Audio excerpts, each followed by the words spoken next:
Anin Nu'man bin Bashir radhiyallahu taala anhu, daripada sahabat Nu'man bin Bashir radhiyallahu anhu, qala, beliau berkata, qala Rasulullah sallallahu alaihi wa alihi wasallam, telah bersabda Rasulullah sallallahu alaihi wa alihi wasallam, ittaqullaha fi auladikum, bertakwalah kalian kepada Allah di dalam urusan anak-anak kalian. Tamamul hadis. Tamamul hadis qala. Nah, kesempurnaan hadisnya ini tadi itu hadis secara singkat saja. Adapun hadis secara sempurnanya, ayahku, kata Nu'man, bersamaku datang kepada Nabi Muhammad SAW.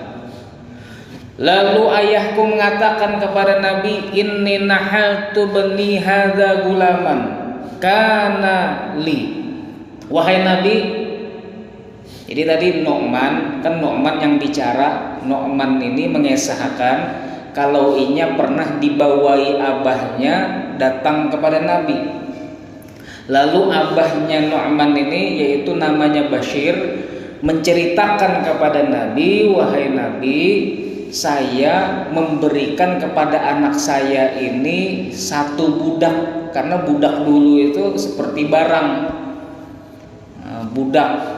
Saya memberikan kepada anak saya ini satu budak, yang budak itu milik saya.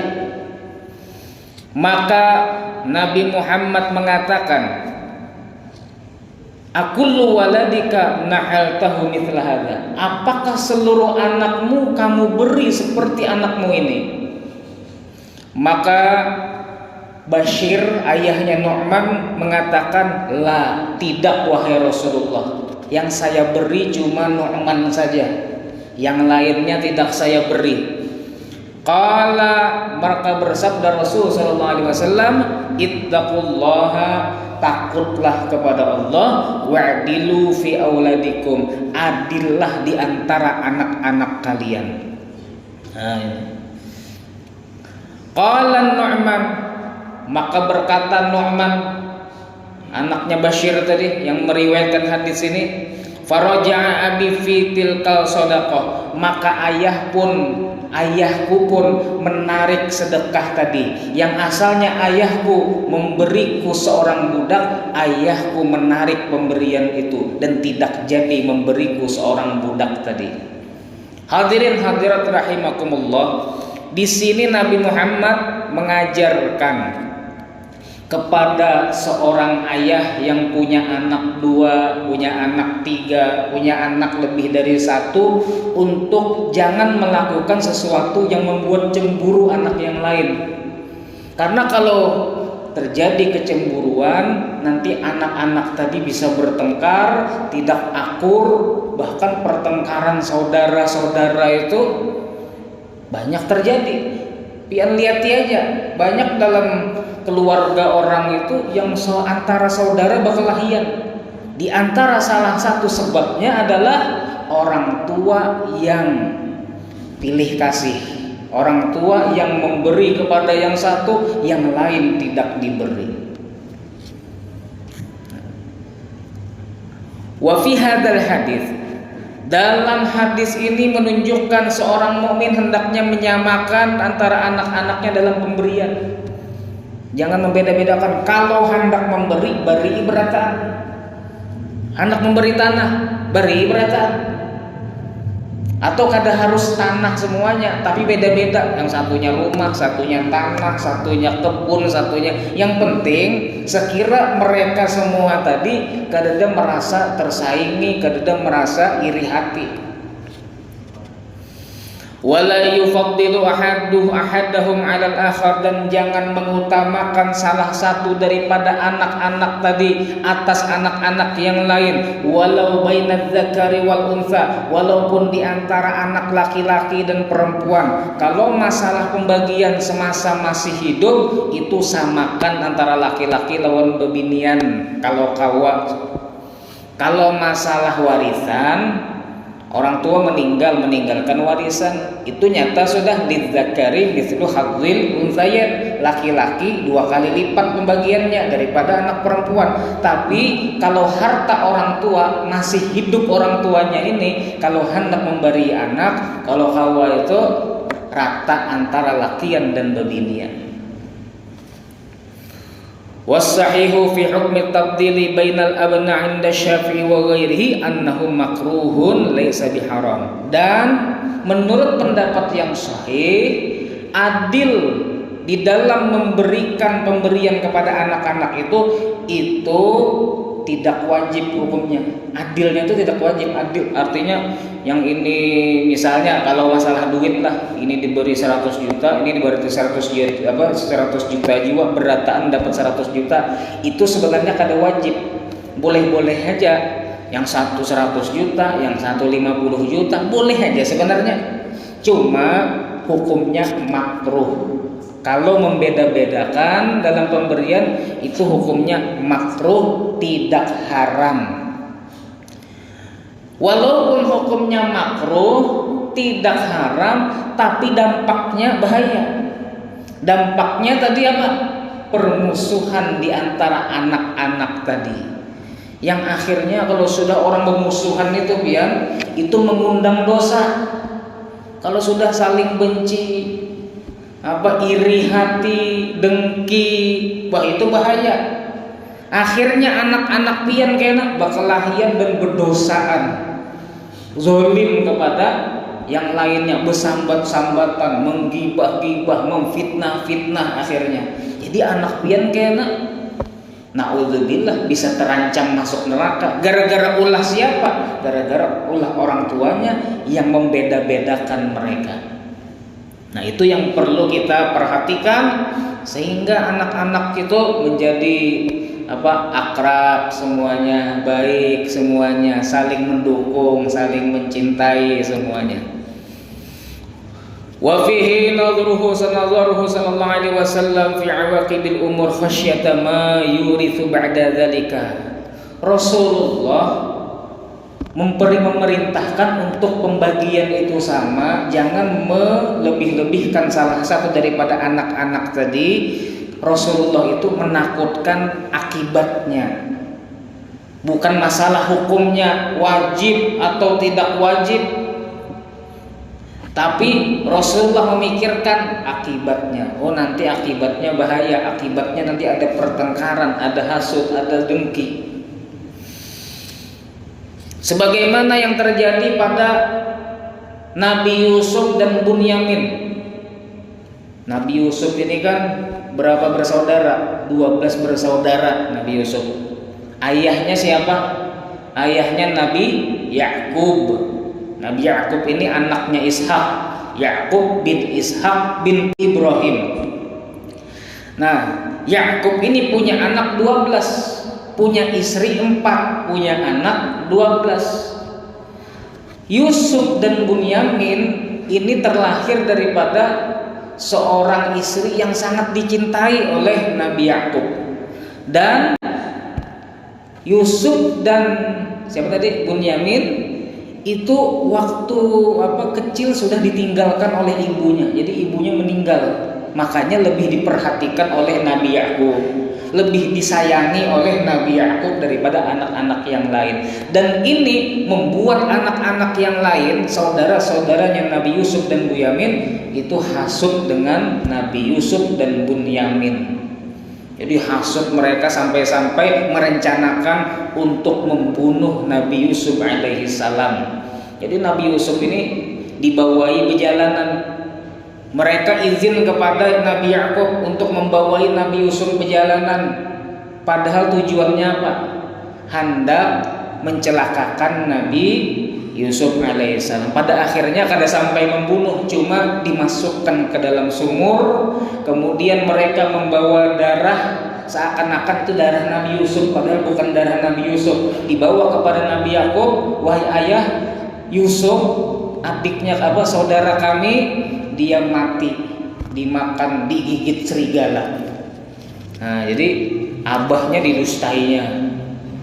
sampai hendak merencanakan membunuh Nabi Yusuf, walaupun tidak jadi membunuh Nabi Yusuf, tapi sudah melakukan kezaliman, memasukkan Nabi Yusuf sendirian di dalam sumur dan ditinggalkan. Ini kenapa tadi? Karena mereka merasa Nabi Yusuf lebih dicintai, lebih diperhatikan, walaupun Nabi Yakub punya alasan. Alasannya tadi apa? Nabi Yusuf dan Bunyamin itu ditinggal waktu kecil oleh ibunya, makanya lebih diperhatikan oleh Nabi Yakub alaihi salam. Wa in fadula ahaduhum bi sifatin kal ilmi wal birri wa nahwihi ma jaza biduni karahah. Kalau anak tadi, pian punya anak, dan salah satu anak pian tadi ada yang punya kelebihan ilmu misalnya. Oh, jadi ustadz anak pian, yang lainnya kada jadi ustadz, tapi ini jadi ustadz baik. Maka di dalam syarah hadis ini dijelaskan boleh mengunggulkannya daripada yang lain. Kalau berisi keutamaan tadi, berisi ilmu, soleh, berakhlak, itu boleh lebih diutamakan daripada yang lain dan hukumnya tidak makruh.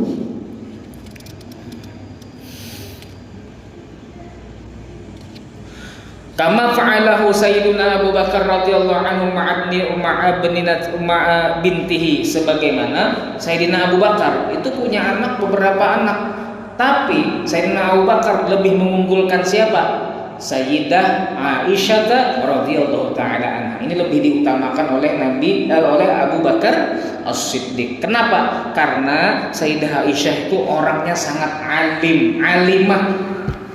Kalau laki-laki alim, kalau perempuan alimah. Sayyidah Aisyah ini sangat alim, makanya beliau banyak meriwayatkan hadis-hadis Nabi Shallallahu Alaihi Wasallam. Nah, hadirin hadirat rahimakumullah, dari hadis tadi dapat kita pahami yang pertama, sesungguhnya pemberian hibah kepada anak-anak itu, memberikan pemberian kepada satu anak atau sebagian anak dan tidak memberikan kepada yang lain itu boleh-boleh aja sebenarnya, kada haram. Pian menukarkan anak pian kendaraan, yang lainnya kada ditukarkan. Satu aja yang ditukarkan kendaraan, yang lainnya kada. Pian kada berdosa sebenarnya. Itu sah hukumnya pemberiannya tadi itu. Tapi alangkah baiknya jangan sampai terjadi kecemburuan, jadi disamakan, tukarkan berataan kendaraan. Asalkan cocok lah, artinya maksudnya jangan juga umur 3 tahun tukarkan kendaraan sudah ada cocok pula. Artinya yang bisa sudah memakai kendaraan, bisa beraktivitas misalnya, tukarkan kendaraan semuanya. Walaupun menukarkan satu aja boleh. Kemudian yang kedua, apabila orang tua terlanjur memberikan pemberian kepada satu anaknya dan ternyata anak-anak yang lain iri, anak-anak yang lain membenci anak yang diberi pemberian tadi, maka lebih baik orang tua tadi menarik pemberiannya. Ditarik aja, sebagaimana hadis tadi kan, padahal sudah diberi budak kepada Nu'man, tapi karena itu bisa membuat kerusakan, membuat pertengkaran, maka ditarik pemberiannya tadi. Boleh orang tua tuh menarik pemberiannya yang sudah diberikan kepada anak, walaupun bersurat, walaupun sudah ada hitam di atas putih, pemberian kepada anak boleh orang tua mengambil balik pemberiannya. Dan jawab kemudian dapat kita pahami dari hadis tadi, bayanu ruju'i sahabah ila Nabi sallallahu alaihi wasallam fil umurid daqiqah. Boleh hukum menjelaskan, hadis tadi menjelaskan bahwasanya para sahabat itu suka bertanya kepada Nabi, walaupun dalam perkara-perkara yang itu kadang-kadang kada dipikirkan orang untuk bertanya. Nah, sampai perkara seperti ini aja ditanyakan kepada Nabi SAW. Masa pian kada mau bertanya tentang sholat, yang mana itu kefarduan kita?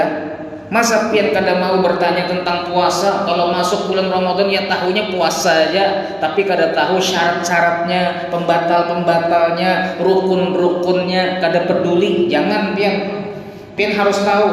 Nih sebentar lagi puasa, sebulan lagi nih. Nah, sebulan berapa hari lagi? Anggaplah sebulan lagi. Pelajari rukun-rukunnya apa, syarat-syaratnya apa, yang membatalkannya apa, dan banyaki bertakun lawan ustaz.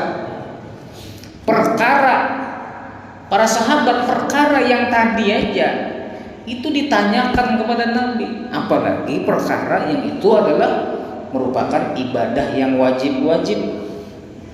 Nah, ada satu orang ulama, jadi ulama ini kalau masuk ke satu daerah dan tidak ada yang bertanya ilmu, maka ulama tadi cepat-cepat meninggalkan daerah tadi. Menurut Sidin percuma ya aku di daerah sini, aku membawa ilmu, aku punya pemahaman ilmu agama, tapi tidak ada yang bertanya, percuma, baik cepati meninggalkan daerah ini. Nah, seperti itu. Jangan pikiran kita selfie aja, foto aja. Nah, ulama itu mau keduanya foto terus ini, foto terus. Hibah galeri pian tuh. Foto lawan Habib, lawan guru. Banyak benar tuh. Pian pernahkah berpikir ketika pian mengajak guru tadi berfoto, Sidin senang atau kada? Kadang-kadang Sidin tuh munyak dulu nih, Maman berfoto aja terus Tuhannya nih. Tapi karena kada hendak menampakkan itu ya senyum aja terus Sidin. Sidin berjalan, hendak masuk ke mobil, sawat aja selfie, sawat aja, pian selfie. Pernahkah pian berpikir kayak apa perasaan Sidin ketika itu? Sedangkan Sidin hendak benar sudah masuk mobil, hendak benar sudah istirahat, pian mencegat untuk berfoto. Ulun ini termasuk orang yang rancak ketinggalan berfoto, padahal hendak benar ulun.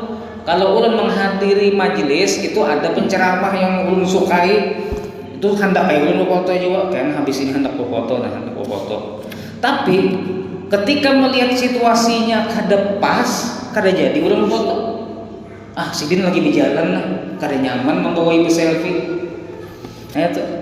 Tapi kadang-kadang kalau kelihatan Sidin tuh kayak sigar-sigar aja, kelihatan kayak ramah-ramah aja, bisa aja ulun cegat, bisa aja juga. Cuma lihati wajah Sidin tuh nah, wajahnya ini wajah ikhlas atau wajah terpaksa melayani. Itu harus bisa pian membaca itu. Jadi yang paling utama itu ketika kita menemukan ulama, ketemu dengan ulama, paling utama itu bertanya tentang ilmu agama, minta doa berkah. Itu minta doakan Nabi mudahan taat terus sama Allah, mudahan husnul khotimah gitu. Jangan doa minta laku, minta supaya payu rumah, payu tanah, itu nomor 20 itu.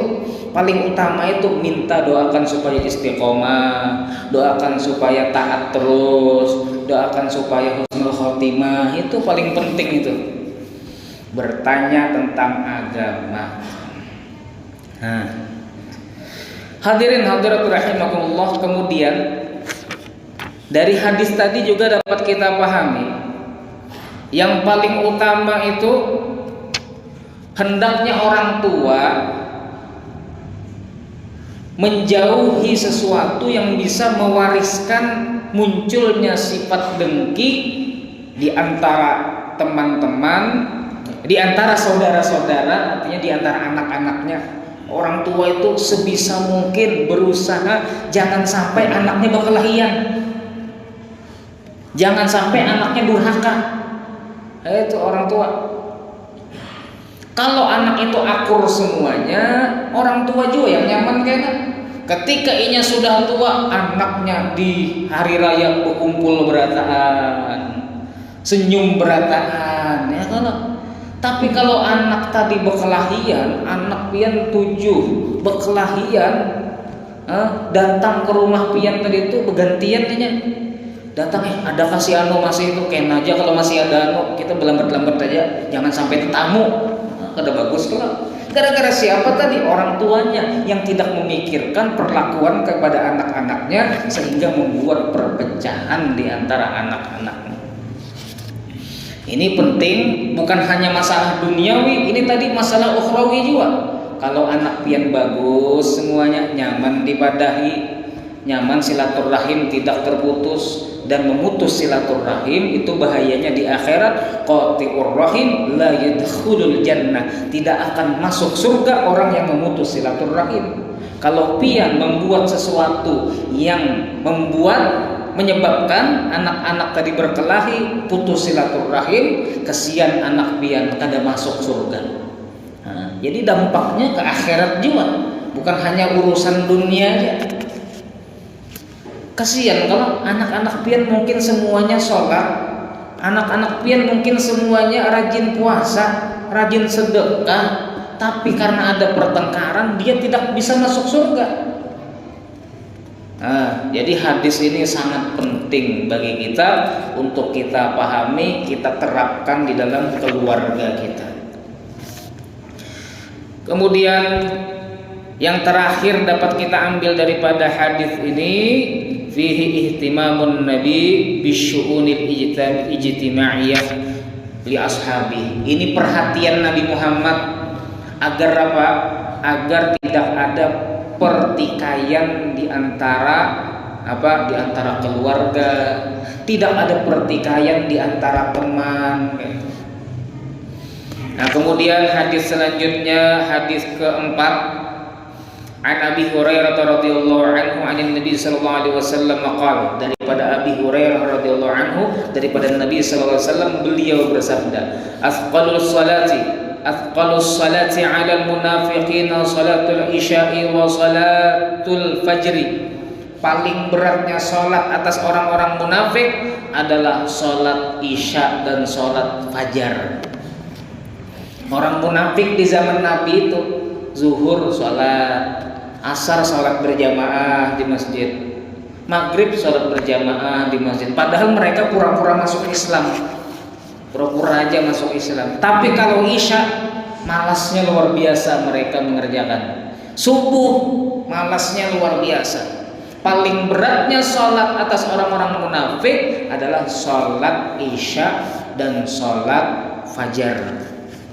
Walau ya'lamuna ma fihi ma la atauhuma walau habwa. Seandainya mereka mengetahui keutamaan salat isya berjamaah dan salat subuh berjamaah, maka mereka akan mendatanginya walaupun dalam keadaan merangkak. Merangkak tuh kayak apa? Pakai batis, pakai tangan. Berjalannya pakai batis lawan pakai tangan, merangkak. Sesakit-sakitnya asal kau merangkak berjalan ke masjid untuk salat subuh berjamaah, untuk salat isya berjamaah. Kalau orang paham, mengerti keutamaan salat isya dan subuh berjamaah. Tapi kalau orang kada paham, dikiranya biasa-biasa aja salat subuh dan isya berjamaah di masjid itu, dikiranya keutamaannya biasa-biasa aja, maka dia sakit sedikit kada turun, sakit gigi kada turun. Sakit gigi apa hubungannya? Sakit gigi lawan ke masjid apa hubungannya? Memangnya ke masjid tuh pakai gigi ke berjalannya? Ke masjid kan pakai batis. Sakit kepala sedikit kada ke masjid, padahal keutamaannya luar biasa.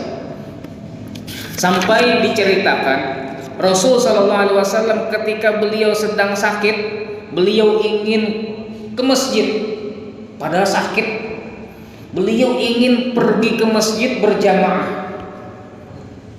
Fada'a bima'in fatawadda'a, maka Rasulullah minta dibawakan air, kemudian beliau berwudu. Dipaksa ini supaya kawa ke masjid.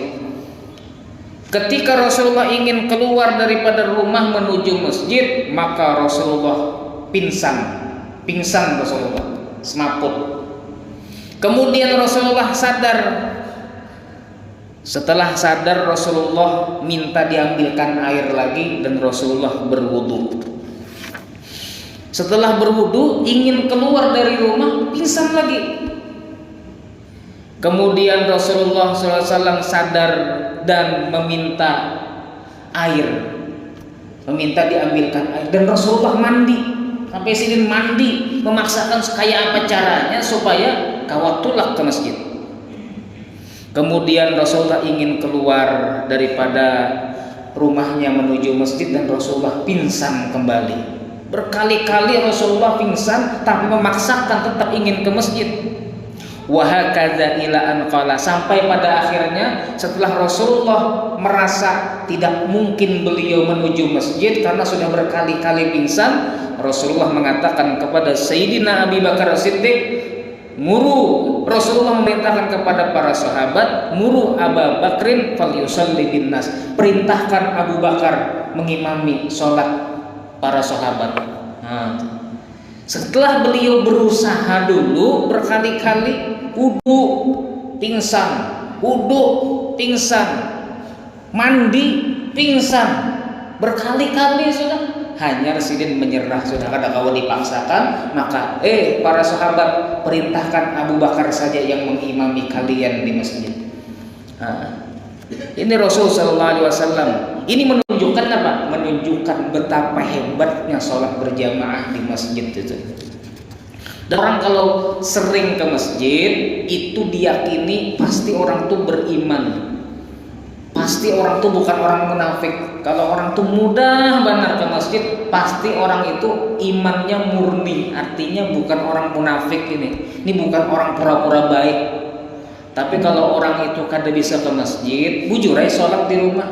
Ini masih ada kemungkinan pura-pura baik, menolong orang pura-pura baik, berzikir di hadapan orang pura-pura aja berzikir, bersolawat di hadapan orang pura-pura aja, masih ada kemungkinan orang ini pura-pura. Tapi kalau orang itu rajin ke masjid, itu menandakan dia itu tidak ada kepura-puraan dalam ibadah kepada Allah Subhanahu wa Ta'ala. Sholat ke masjid tadi serius. Apalagi kalau ini kalau sholat subuh dan isya berjamaah di masjid, berarti orang ini bujur-bujur serius di dalam keimanannya kepada Allah Subhanahu wa Ta'ala, serius dalam ibadah kepada Allah Subhanahu wa Ta'ala. Hadirin hadirat rahimakumullah. Dan keutamaan sholat isya berjamaah di masjid adalah man shallal isya bi jama'atin faka'annama shalla nisfal lail. Barang siapa sholat isya berjamaah, maka seakan-akan dia sholat separuh malam. Walaupun niatnya kada qiyamul lail, walaupun dia tidak tahajud, tapi kalau dia sholat isya berjamaah itu seperti dia ibadah setengah malam. Dan wa man shalla subha bi jama'atin, barang siapa sholat subuh berjamaah, faka'annama shallal laila kullahu, seakan-akan dia sholat satu malam penuh. Walaupun kada tahajud, walaupun kada qiyamul lail, habis isya berjamaah guringnya batu subuh berjamaah pula, maka bahkan tambah ini sholat isya berjamaah tadi. Apa tadi keutamaannya? Seperti sholat setengah malam. Kemudian subuhnya berjamaah seperti sholat satu malam suntuk. Jadi kalau orang sholat isya berjamaah, sholat subuh berjamaah, seperti dia sholat satu malam suntuk tambah setengah malam. Luar biasa keutamaannya. Belum lagi keutamaan yang lain, sampai digambarkan oleh Nabi tadi, seandainya mereka mengetahui keutamaan sholat berjamaah isya dan subuh, maka mereka akan mendatanginya walaupun dalam keadaan merangkak, dipaksakan hadir ke masjid untuk melaksanakan sholat isya dan subuh berjamaah. Dan Rasulullah SAW meneruskan hadisnya, walaqad hamamtu an amura bis salati fatuqama thumma amura rajulan falyusalli binnas thumma antaliqu ma'i birijalin ma'ahum huzmun min hatabin ila qaumin la yashhaduna salata fa uharriqu 'alaihim bi buyutahum bin nar. Nah, jadi Rasulullah, aku benar-benar telah berniat untuk memerintahkan orang lain mengimami sholat, dan aku berangkat bersama beberapa orang membawa api untuk membakar rumah-rumah orang yang tidak melaksanakan sholat berjamaah. Jadi pernah Rasulullah itu berniat hendak membakari rumah orang yang kada mau sholat berjamaah, sampai seperti itunya.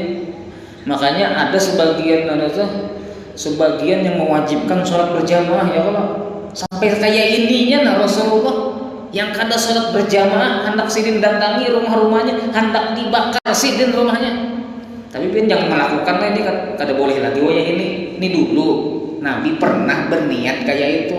Jangan mendengar ini kena anak-anak ya. Kalau kayak itu kena pas sholat berjamaah aku keliling aja, siapa yang kada berjamaah lakian-lakian yang aku bakari rumahnya. Jangan juga, nih salah paham nih bahaya. Kalau itu pinang ngantuk-ngantuk mendengar nih separuh-separuh aja timbul kena terjadi bahaya. Ini saking luar biasanya sholat berjamaah, saking perhatiannya Nabi SAW dengan sholat berjamaah. Nah, kalau orang sholat subuh berjamaah itu akan dijaga oleh Allah Subhanahu wa Ta'ala. Orang sholat subuh berjamaah, maka satu hari itu dijaga oleh Allah daripada hal-hal yang mudarat bagi dirinya. Ada seorang yang jahat, ada orang raja, orang raja yang bengis, yang jahat, raja atau siapa, pokoknya orang ini jahat. Orang salah sedikit dibunuhnya, salah sedikit dihukumnya. Tapi orang ini walaupun jahat, setiap kali ingin membunuh orang atau ingin menyiksa seseorang, dia bertanya dulu, kamu tadi sholat subuh berjamaah atau tidak? Kalau dia menjawab sholat subuh berjamaah, kadewaninya mengganggu. Kenapa? Karena ini dijaga oleh Allah Subhanahu wa Ta'ala. Kayak itu. Tapi ini raja orang bengis tapi masih ada imannya, Tapi jangan dicoba-coba lawan orang sini dengan alasan tadi aku sholat subuh sudah. Tapi insya Allah Allah jaga itu sudah ada riwayatnya. Barang siapa sholat subuh berjamaah maka Allah akan jaga. Fahuwa fi zimmatillah, dia dalam tanggungan Allah Subhanahu wa Ta'ala, dijagai oleh Allah Subhanahu wa Ta'ala. Di antaranya juga supaya kita dijagai dalam satu hari itu, supaya dijagai, di antaranya kita sedekah subuh itu supaya dijagai juga, karena as-shadaqatu tadfa'ul bala, sedekah itu menolak bala. Misalnya musim banjir tapi mudahan aman daerah kita. Ini misalnya aja musim banjir. Nah, ada dengar nih hendak banjir misalnya, sedekah subuh dengan niatan mudahan bebas dari banjir. Atau misalnya dengar nih musim gempa misalnya, ada kemungkinan terjadi gempa, bersedekah dulu paginya supaya apa? Aman daripada gempa tadi. Sedekah itu menolak bala. Daripada hadis ini dapat kita pahami beberapa pemahaman. Pertama, anjuran yang sangat luar biasa daripada Nabi SAW untuk kita hadir sholat, lebih khusus lagi sholat isya dan fajar berjamaah. Kalau pian boleh milih itu seandainya pian tidak bisa 5 waktu di masjid, kalau boleh pilih isya dan subuh aja berjamaah di masjid. Kalau pian hendak milih, tapi yang lebih bagusnya 5 waktu di masjid. Tapi kalau pian harus milih antara 5 waktu tadi, yang mana pian ke masjid, usahakan isya dan subuhnya yang ke masjid. Dan annahu yajuzul insiraf lil insan min mahallis salah ba'da iqamatis salah bi udhrin. Amal insiraf bi ghairi udhrin faqad jaa fil hadits annahu min alamatil munafiq. Yang ketiga aja langsung, yajuzu an tuharriqa 'alal munafiqin buyutahum, boleh membakar rumah orang-orang munafik. Tapi itu zaman Nabi lah, jangan kita lakukan ini. Itu zaman Nabi, Nabi berniat hendak membakar. Kemudian at-ta'zir bi itlafil mal kana fi bidayatil Islam.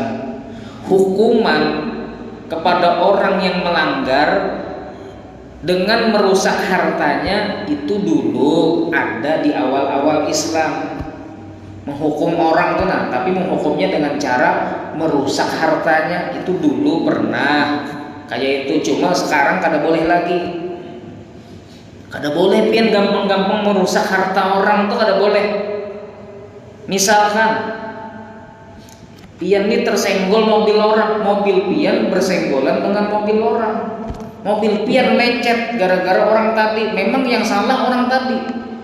Habis itu pian keluar dari mobil pian, merusak mobilnya. Pian rusak kacanya.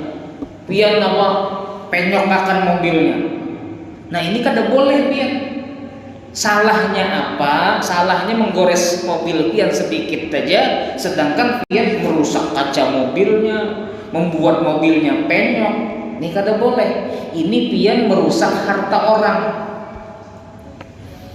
Pian kalau boleh membalas itu yang setimpal, kada boleh berlebihan.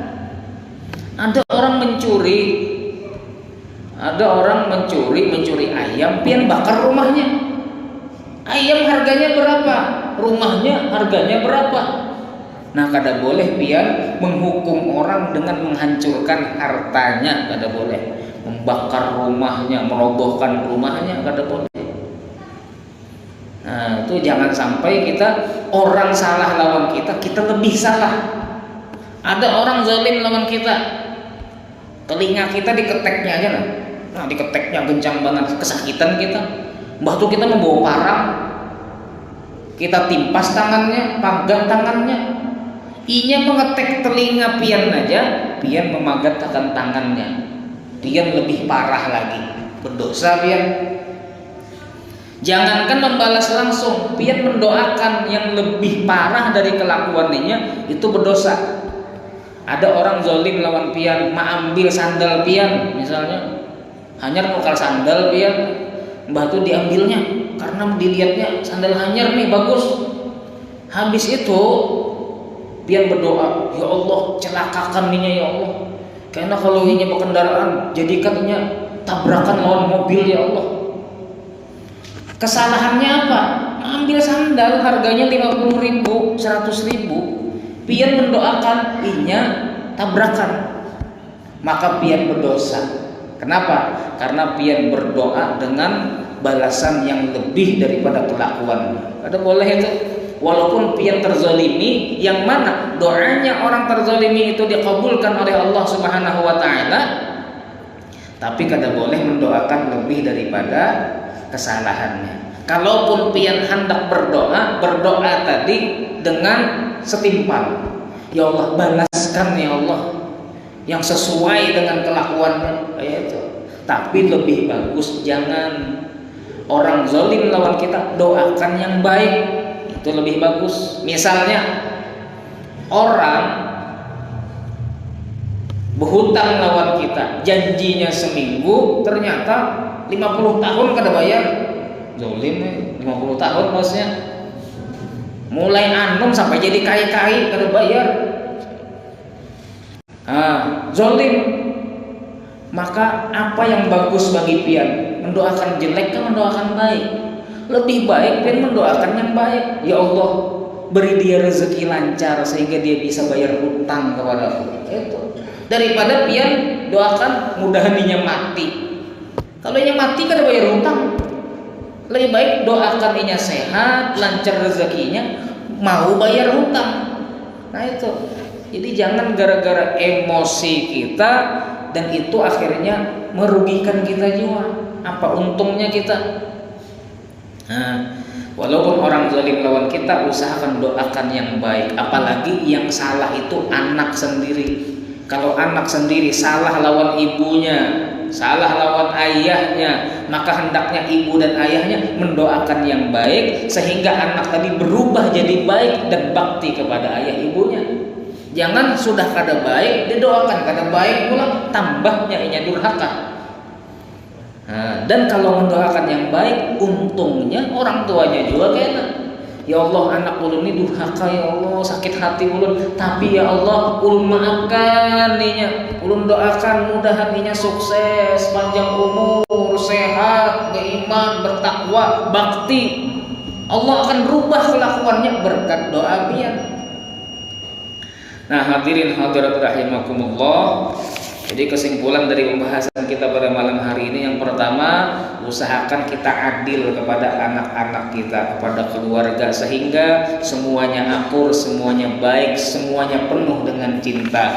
Kemudian kita berusaha semangat terus melaksanakan sholat berjamaah di masjid, terutama sholat isya dan sholat subuh, sehingga kita dicap sebagai orang yang betul-betul ikhlas beriman kepada Allah Subhanahu wa Ta'ala. Tidak ada kepura-puraan di dalam hati kita, di dalam beribadah kepada Allah, di dalam beriman kepada Allah Subhanahu